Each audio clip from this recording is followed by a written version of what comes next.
The silence did not end when Clara left. It only changed its shape. At first, it followed Ethan everywhere, a thin echo trailing behind his steps. In the grocery store, where he still reached for her favorite tea out of habit. On the street, when couples passed him laughing, careless with the future. At night, when the apartment settled and every sound felt louder because there was no one to share it with. He told himself he was fine. He functioned. He worked. He slept. But betrayal does not disappear just because you stop looking at it. It waits. It learns patience. One evening, months after the separation, Ethan received an email from Clara. It was short, polite, almost professional. I found some of your notes while packing. I left them with the concierge. I hope you're well. No apology. No confession. Just the careful distance of someone afraid that one wrong word might reopen a wound she no longer had the right to touch. Ethan stared at the screen for a long time. Then he closed the laptop and went for a walk. The city was softer in spring. Cafes spilled onto sidewalks, conversations overlapped, lives brushed past each other without consequence. He realized, with a quiet shock, that no one here knew his story. To them, he was just another man walking alone, not a husband left behind, not a victim of love's quiet violence. That anonymity felt like mercy. He began to notice small things again. How light fractured on glass, how strangers smiled without reason, how pain loosened its grip when ignored long enough. Betrayal had taught him vigilance, but healing taught him choice. Clara, meanwhile, was learning a harsher lesson. Freedom was not the absence of commitment, it was the weight of consequence. In her new apartment, the silence felt accusatory rather than calm.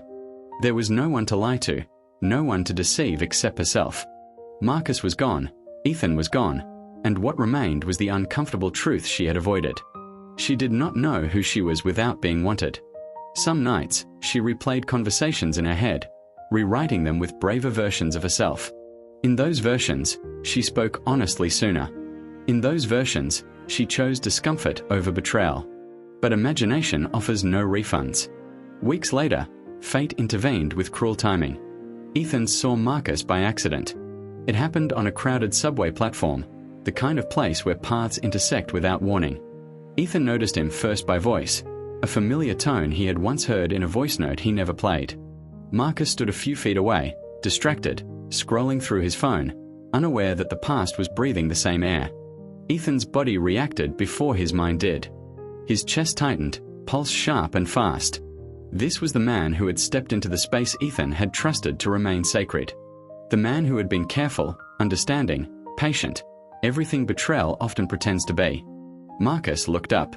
Recognition passed between them like an electric shock. For a moment, neither moved. The crowd surged, indifferent to the collision of two lives bound by the same wound. I didn't know, Marcus said finally. It was a reflex, a defense rehearsed too late. Ethan stuttered him. He expected anger. He expected violence of word or gesture. Instead, he felt something colder and heavier. You knew enough, Ethan replied.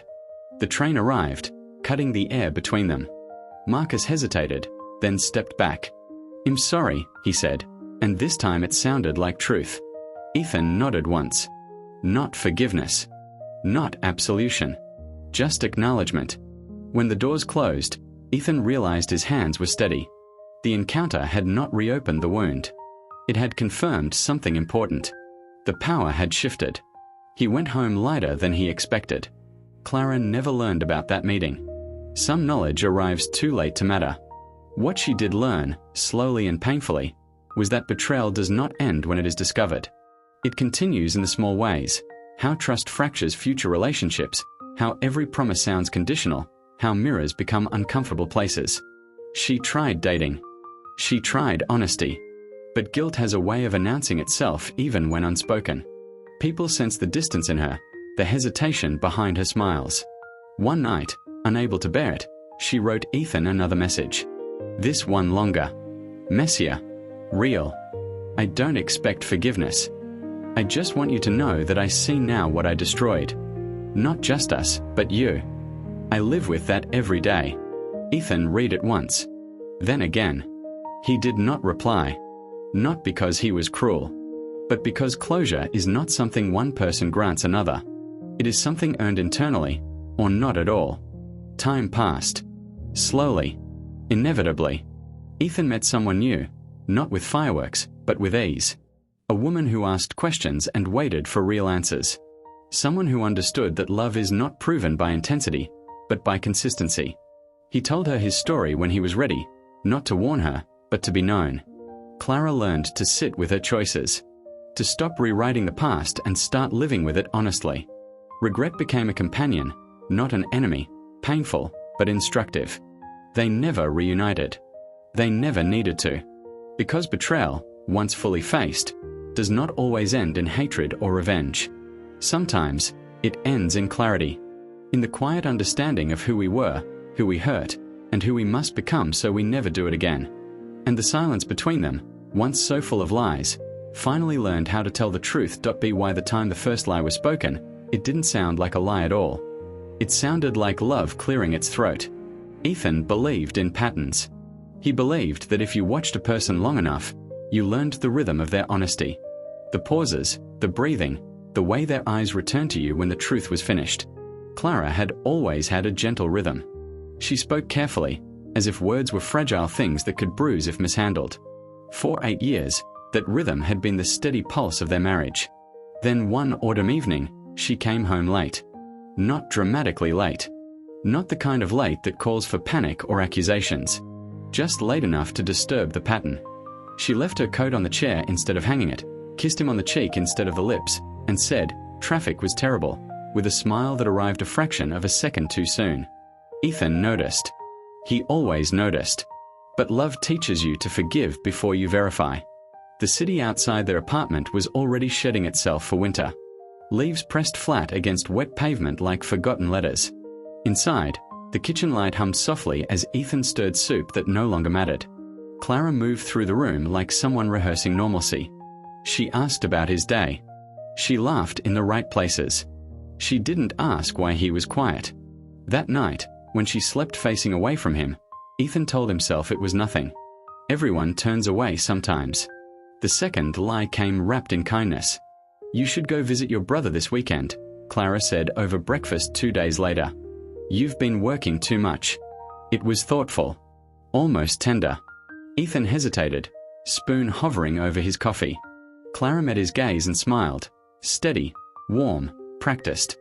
"Are you sure?" he asked. "Of course," she said. "He'll catch up on reading. Maybe meet Anna." Anna, Clara's friend from work. A name Ethan had heard more often lately, always accompanied by harmless anecdotes and casual mentions. He nodded, feeling grateful for a wife who noticed his exhaustion. He left Friday afternoon. By Saturday morning, Clara was no longer careful. Marcus had never planned to be the other man. That was what he told himself as he waited in the cafe across from Clara's office, fingers wrapped around a cooling cup of coffee. He had planned to be invisible, supportive, professional. He had planned to ignore the way she listened to him as if the world narrowed when he spoke. But plans dissolve easily in proximity. When Clara arrived, she looked different than she did at home. Lighter. Sharper. Her smile didn't arrive early. It arrived exactly when she felt it. Marcus stood, and for a moment they hovered in that uncertain space between greeting and confession. They didn't touch. "Not yet." "You said Ethan would be gone," Marcus said quietly. "He is," Clara replied. "I wouldn't have come otherwise." That should have been the moment to stop. Instead, it became permission. What grew between them wasn't reckless passion but something more dangerous. Understanding. They talked about work frustrations, about dreams postponed and compromises disguised as maturity. Clara spoke of feeling invisible in her own life, of loving Ethan but no longer recognizing herself inside that love. Marcus listened. He always listened. By the time they left the cafe, the betrayal had already happened. Everything else was just detail. Ethan returned Sunday night with a small gift for Clara, a book he thought shed-like, something about finding meaning in ordinary days. He placed it on the table, smiling as he imagined her reaction. She hugged him tightly, a little too tightly, as if holding on might anchor her. "How was your weekend?" he asked. "Quiet," she said. "Nice." The third lie was omission. Weeks passed. Clara grew more careful, not less. She learned how to delete messages without thinking, how to rearrange guilt into fatigue.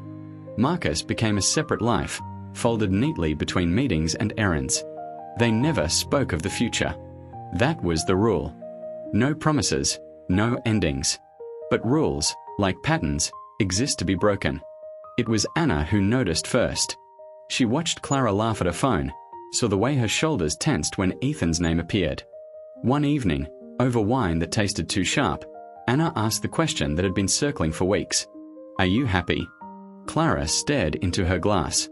The truth pressed against her ribs, heavy and hot. "I don't know," she said. Anna didn't ask more. Sometimes, knowing when not to push is its own betrayal. Ethan noticed the distance before he understood it. He noticed how conversations shortened, how silence lengthened. He noticed that Clara's apologies came quicker, her affection more deliberate. It felt like living with someone who had learned the choreography of love but no longer felt the music. One night, unable to sleep, he reached for her phone on the bedside table. Not out of suspicion, he told himself that, but out of a nameless dread that demanded shape. He didn't need to search long. The messages weren't explicit. They were worse. They were intimate in the quiet way. Shared jokes, late-night confessions, lines that ended with "I wish you were here." There were voice notes he couldn't bring himself to play. Ethan sat on the edge of the bed, the room tilting slightly as if the floor had lost faith in gravity. Clara stirred but didn't wake. For a moment, he considered waking her, demanding explanations, tearing the truth out into the open. Instead, he put the phone back. The fourth lie was his. He spent the next day in a haze, replaying years like evidence, searching for cracks he'd missed. Had he loved her wrong? Had he mistaken comfort for connection? The questions were endless and cruel. That evening, when Clara came home, Ethan watched her carefully. He saw the fear flicker when she met his eyes, the relief when he smiled. "How was work?" he asked. "Busy," she said. "Same as always." He nodded. "I'm glad." The confrontation came not with shouting, but with exhaustion. A week later, Ethan stood in the doorway as Clara gathered laundry. His voice was calm, almost gentle. "Who is Marcus?" The basket slipped from her hands. Socks scattered like startled birds. Clara's face drained of color, then flushed with something close to relief. "I can explain," she whispered. "I'm sure you can," Ethan said. "But explain why you didn't." Silence filled the room, thick and final. Clara sank onto the bed, hands trembling. "I didn't want to hurt you," she said. Ethan laughed softly, a sound that surprised them both. "You didn't want to stop," he corrected. The truth, once spoken, refused to be tidy. Clara spoke of loneliness, of feeling unseen, of finding herself in another person's attention. Ethan listened, each word carving something away inside him. "Did you love him?" he asked. "I don't know," she said, and that uncertainty was the sharpest betrayal of all. Marcus didn't get a confrontation. He got an ending. Clara sent a single message. "It's over. He knows." Marcus stared at the screen for a long time, then typed and deleted a dozen responses. In the end, he wrote nothing. Some betrayals don't allow for closure.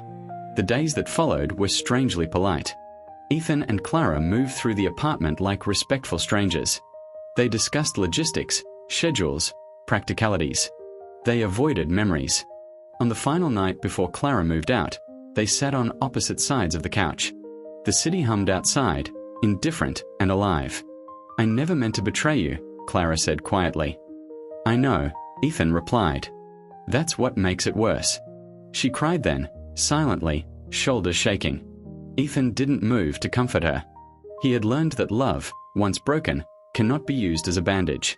When the door closed behind her the next morning, the apartment felt both emptier and lighter. Ethan stood in the quiet, breathing in a life that was suddenly his alone. Months later, winter surrendered to spring. Ethan learned new patterns. Cooking for one, sleeping diagonally across the bed, enjoying silence without bracing against it. Betrayal had carved him hollow, but in that hollow, something honest began to grow. Clara moved to a smaller place across town. She ended things with Marcus properly this time, in person, with tears and apologies that changed nothing. She learned that freedom gained through betrayal tastes like ash. They did not become enemies. They did not become friends. They became a memory with sharp edges, handled carefully. Sometimes, Ethan still thought of the moment before the first lie, the fragile second when truth could have chosen courage. Sometimes, Clara did too. But time is merciless and fair. It carries us forward, whether forgiven or not. And in the end, the greatest betrayal was not the love that strayed, but the silence that allowed it to happen. Quiet, patient, and devastatingly human. Years later, the city no longer remembered them as a couple. Their story had dissolved into sidewalks, offices, passing seasons. But some endings do not announce themselves loudly. They arrive quietly, like understanding. Ethan stood one evening by the river, watching the lights break apart on the dark water. Beside him was the woman he now loved, not fiercely, not desperately, but honestly. She knew his silences and did not rush to fill them. She knew his past and did not compete with it. When she reached for his hand, there was no hesitation in his body, no inner calculation of loss. That was how he knew he was free. Betrayal had once taught him fear, fear of blindness, fear of trust, fear of being replaceable. But time, relentless and fair, had stripped fear down to its lesson. Love cannot be guarded by suspicion, only by truth. Anything else is just delay. He looked at the water and understood something final and simple. Clara no longer had the power to hurt him, not because she was forgiven, but because she was finished. Across the city, Clara sat alone at her kitchen table, an untouched cup of tea cooling between her hands. She had built a life that looked stable from the outside. Work, routine, polite friendships. But inside her lived a permanent awareness of the moment she had chosen comfort over courage. She no longer blamed Ethan. She no longer blamed Marcus. The sharpest clarity of all had arrived with maturity. Betrayal is never an accident. It is a decision made quietly, repeatedly, until it becomes irreversible. Some nights she wondered who she might have been if she had spoken sooner. Other nights she accepted that this wondering was the price she would always pay. She did not write to Ethan again. And that, too, was growth. In the end, there was no dramatic reckoning. No final confrontation. No grand forgiveness scene. Just two people living with the consequences of the same choice, in opposite ways. One learned that trust, once broken, can be rebuilt, but only with someone new. The other learned that freedom taken through betrayal is never truly free. Love did not fail them. Silence did.